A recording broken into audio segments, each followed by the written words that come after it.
take that. Anyway, guys, listen. This whole situation with the interview between President Putin and that was conducted by Tucker Carlson, is getting all kinds of reviews, and you know, almost no surprises. Whoever is right now allowed to the left, Democrats, you know what I mean, are hammering this guy, but hammering these guys in a way that they forget that there were journalists that went and interviewed Fidel Castro when you couldn't even travel to Cuba, right? So Barbara Walters goes out there. Nobody said anything. It was I'm sure there was a couple of people there, but not to the extent of what's being said right now. That you're talking about just about having a conversation with Patrick. I told you what I said here. Hey, if you have the chance to interview this guy, will you interview? It's like, yeah, I'll speak to anybody. Right. I'll speak to Maduro if I can. You know what I mean? It's like, because what you want to do is you want to get that person who thinks the opposite, who can potentially harm you. That's the case. This guy is capable. Just to try to get a feel for how is he thinking. Yeah. And then you have some other people that said, you know what, courageous, well done, could have been a little tougher.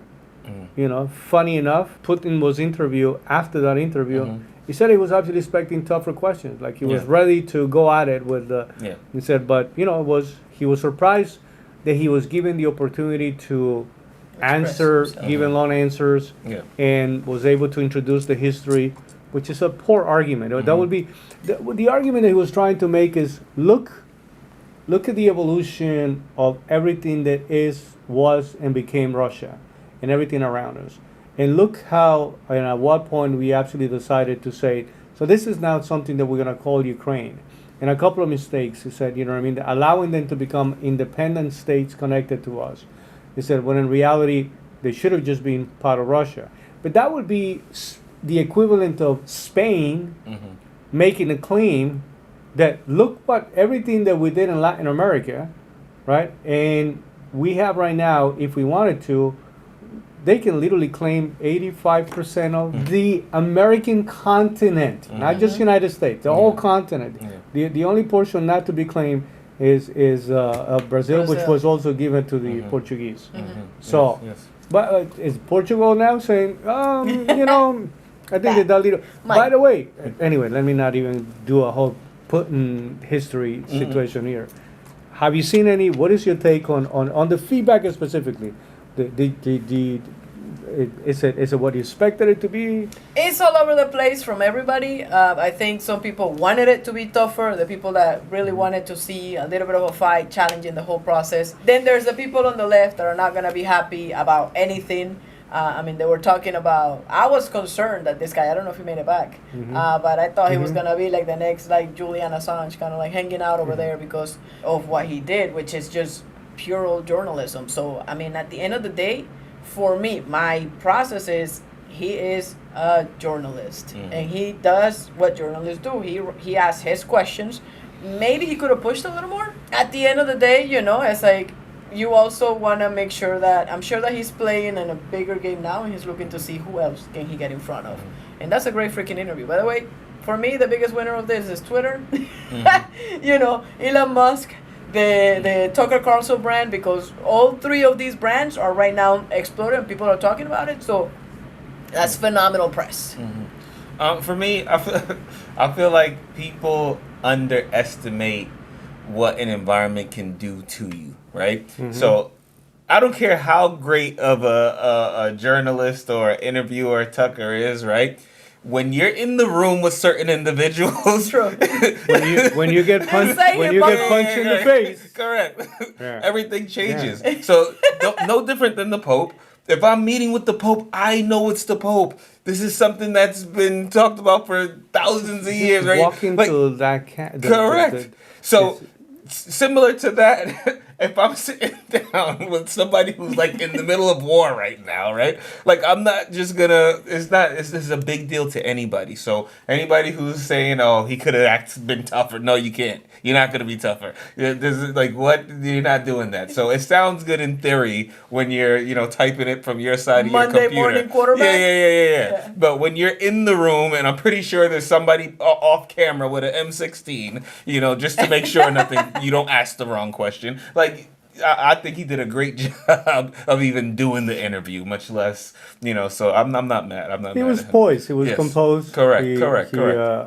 Yeah, make no mistake about it. You're in a situation like that when you say, and he's not a small player. When everybody said, if he could have been killed, he could have been probably. I don't know, what the percentage of something like that happening would But have it's been. still in your head. However, you immediately just the environment, right? Just the Yes. place, just the fact that you happen to be there and you understand the history. Tucker is a guy that absolutely loves history. So there's certain places that I go to that people would be concerned about some of the stuff that's happening around it, and I'm saying to myself, wow, this was actually built 500 years ago, and I go through the whole, you know what I mean? I go through the whole process, so I'm picturing somebody like climbing in a little corner, not having the equipment that we have right now, building something so beautiful that we don't get to build today with all the equipment that we have. So you walk into certain places and just the historical value of it, you know what I mean, and the significance. And then you're sitting with a guy that has been around 25 years right now in power, on and off, right? This is the president and the prime minister and this and that. That guy's not going anywhere. This guy is going to die. So essentially right now Russia belongs to Vladimir Putin.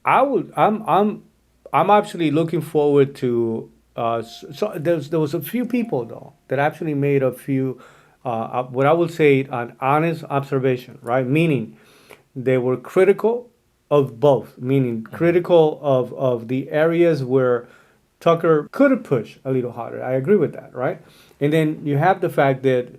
By the way, sorry, he has the record of doing that anyway, so it's not like he's had a lot of practice. I think that everybody was just. Knowing how aggressive he can get with certain interviews, was probably expecting a little more. So I get that. That triggered mixed emotions, mixed feelings, even for Putin himself, because then he's saying, "I didn't think I was going to be given the chance to answer these questions. I was ready for the pushback. I was prepared." And guys, if nothing else, that is the one message that this man wanted to send. There's a lot of stuff that's actually happening, but don't just blame me for the stuff that's actually happening. Yeah. And I'm happy to be a guy who's aware of what's happening around me, unlike, right? That was, when you're talking about call outs, that is the ultimate call out. To say, listen, I'm aware of it, I'm fully aware. The whole history lesson was just to remind you, I've been here, I'm getting older, but I got my stuff together. I know what's actually happening with it. I know how we got here. I know.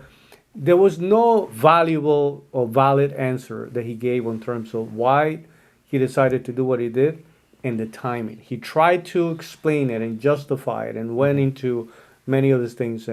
But there was a lot of information was put out there. And somebody made it could have been Patrick himself who actually made a statement. Patrick Bet-David was saying he sent enough of a message to everybody, to his people, to the American people, to the Ukrainians, to the politicians, to armies. Like he's saying, listen, guys, that's not an interview that you watch once, by the way. If you really want to understand what went on and what's being said, and you need to watch it multiple times. We still didn't put our own reaction video to that because I absolutely wanted to. I was curious, to be quite honest with you. I was curious to see if anybody was going to just be fair about the conversation and put a little bit of what you're explaining. Being in a presence like that, not easy. Could have been a little tougher. Could have been, yes, all of those things, 100%. But the fact of the matter, I think it was a good interview.